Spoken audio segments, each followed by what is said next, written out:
today I'm here with Kevin from Hunter Industries, and we're gonna walk you step by step on how to winterize your irrigation system. Kevin, you ready? Let's do it.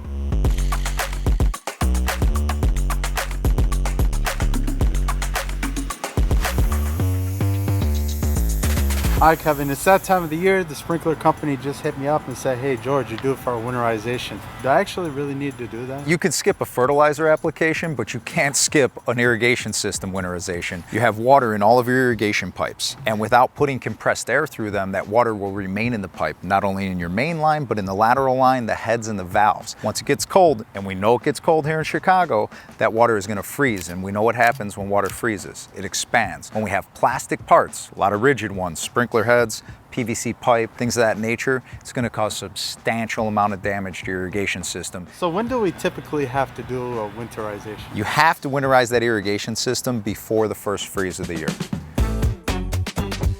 The first step in winterizing any irrigation system is to shut off the main water supply. Now, in order to shut off the water for your irrigation system, you need to locate the main shutoff valve. In this particular instance, it's clearly marked, but if yours isn't, what I begin to do is look for your water meter. Typically, the shutoff valve is going to be in the basement and it's going to be downstream from your water meter. Once you've located your irrigation valve, you want to make sure you tag it and clearly mark it irrigation valve. This is going to make your winterization process much simpler for years to come. Now let's talk a little bit about ball valve functionality. When the ball valve lever is running parallel with the irrigation pipe, it means it's on. To turn it off and deactivate the water to your irrigation system simply requires a quarter turn, and now the water is shut off and we're safe to move outside and begin that winterization process. Now that we've got the water off in your basement, we want to go outside and locate your backflow prevention device. Not all backflow prevention devices are going to look the same. Don't worry, we're going to teach you how to winterize regardless of what it looks like. In this particular instance, we're using what's called an RPZ. This is a 375 model made by Wilkins Zurn. First thing we're going to do is shut the water off. And once the water's shut off, we're going to remove the backflow cartridge. What's really nice about the Wilkins 375 is they make a blowout port for us. So this is going to take the place of the backflow, and on the top side is where we're going to hook our compressed air. If you have a different style of backflow, you're not going to have the freedom to pull the backflow preventer out. What you're going to want to look for is downstream a blowout port, making sure that the ball valve is off so no compressed air that we want to put through the irrigation lines will go back into the home or through the backflow, because blowing compressed air through a backflow can damage it. All right, Kevin, so we're getting ready to winterize. I got my little pancake air compressor here right now. Is this what I should be using? Ideally speaking, no. And let me explain why. Now, if you don't have any air compressor or you don't have access to one that has proper capacity, this is better than nothing. But the Achilles heel of your pancake air compressor is not speed or PSI, but lack of volume. And in the world of air compressors, the term we use is called CFM, all right? That represents volume. This little air compressor right here is about 2.5 CFM. The minimum that I would use for a residential irrigation system is about 20. If you hook this up, George, it's going to give you a false sense of security, because you are going to see your sprinkler heads come up. You're going to see the compressed air along with water go out the sprinkler head. And then when you see it, the vast majority is air, you're like, oh, must be good to go. When you're looking at the pipe, say it's my arm right here, right? Without having the proper CFM and volume, what's going to happen with a high pressure air compressor like this little pancake is it's going to push a little bit of air across the top of that pipe, and that's going to result in you seeing water coming out of the sprinkler heads. However, it lacks the volume to remove the vast majority of the water that's in that pipe. That stays in there, so you see nothing but misting and air coming out of the heads. Air's traveling across the top. Anyone with common sense is going to go, oh, that one's good, I must go on to the next one. However, there's a substantial amount of water still in that pipe, and when it freezes and expands, you're going to be in bad shape.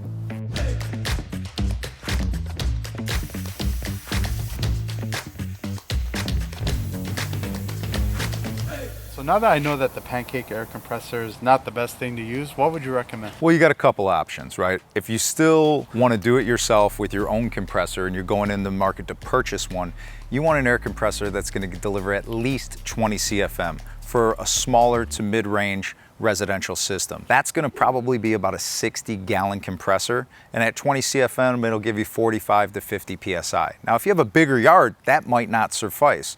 So your other options would be to rent a tow-behind compressor. The CFM capacity on those goes into the hundreds, and that's going to be able to take care of any commercial or residential property. The problem with it is they cost several $100s to rent. Now you got to tow it to your house, winterize your own irrigation system, and then tow it back.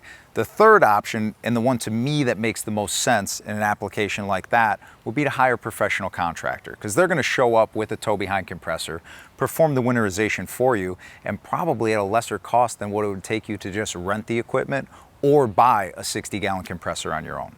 Now, if you plan on winterizing your own irrigation system, an important data point for you to take away is make sure you pressure regulate your air compressor so that you're not running above 80 PSI. That would be the ceiling. Ideally, we want to see 50 to 60 PSI. However, if you get above 80, you're going to start causing damage to your irrigation pipe, your irrigation sprinkler heads, and the valves in the field. Before you can winterize your irrigation system, you have to address connecting your air compressor hose to your blowout port on your irrigation system. So examine both and see what type of connection your air compressor has and what type of connection your blowout port has. Now there's two ways you can do this. You can take several trips to the hardware store once you figure out what those threads are, and this kind of looks like Frankenstein connection here where there's quite a bit, or you do what I like to do. Let my fingers do the walking, Google it. And when I did, I found an all-in-one solution that takes you from quick disconnect air compressor hose over to hose thread. Right? Male or female, that's what I really liked about this. Beyond that though, it's got some flexibility, right? So we're not putting stress on the air compressor hose. All right, Kevin, so now that we attached our air compressor to the winterization port, what's the next thing we got to do? The next step in the process is we need to manually activate our first irrigation zone. We need to do this prior to turning on the air compressor so that the compressed air has a path to travel through the sprinkler heads. Typically, I like to do that at the controller, or if you have an app-based controller, you can do it at your phone. It's very important though that we activate our first zone before putting compressed air through the system. The reason we want to turn on a zone manually prior to putting compressed air through the system is so that we don't trap the compressed air in your irrigation lines. That pressure builds, and without a zone running, it could cause damage to the fittings, the pipe, or potentially even the valves.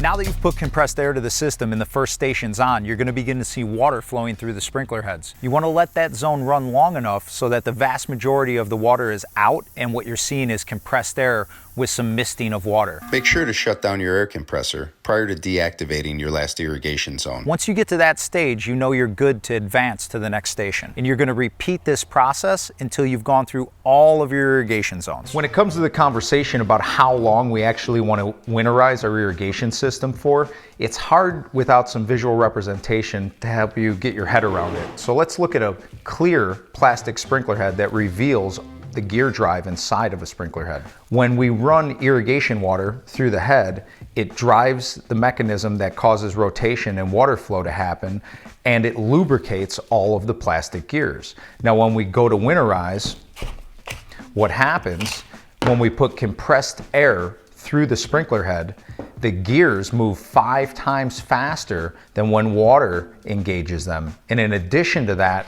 we're not lubricating them with water. So what can happen is if you winterize for an excessive duration of time, is the heat will begin to build in these plastic gears, and eventually they're going to wind up welding themselves together, causing damage to the head. You may not be able to recognize it in the fall if you've winterized to excess, but when the spring rolls around and this turret on the top side won't rotate at all, you certainly have caused damage inside from excessive winterization. Or the other net result can be that the turret itself, the part that houses the nozzle, may just pop off the head and fall because it's delodged at the base of the bull gear because of that heat and that excessive blowing out with air. Once the winterization process is complete, you want to go back to your backflow preventer and you want to turn the ball valves both before and after the backflow preventer on a 45-degree angle.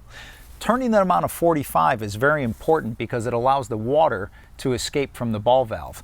If it's all the way open or all the way closed, it'll cause water to be trapped behind the wall of the ball valve, so when the temperature gets cold, it'll freeze, expand, and blow out your ball valves, which will make for a very costly repair in the spring. Next, we need to go back to your basement because we need to remove the water that's between the point of connection and your backflow preventer.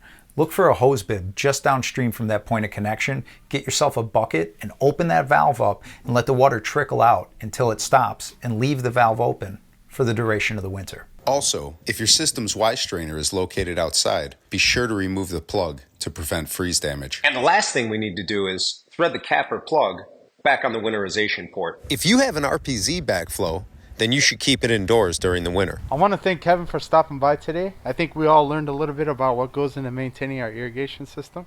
Yeah, without question. Don't skip that winterization. If you do, the spring's going to be real expensive and you're going to be angry. If you need a contractor to assist you in the winterization process, click the link below, and a Hunter authorized contractor in your area will give you a call and schedule it, and you'll get taken care of quickly.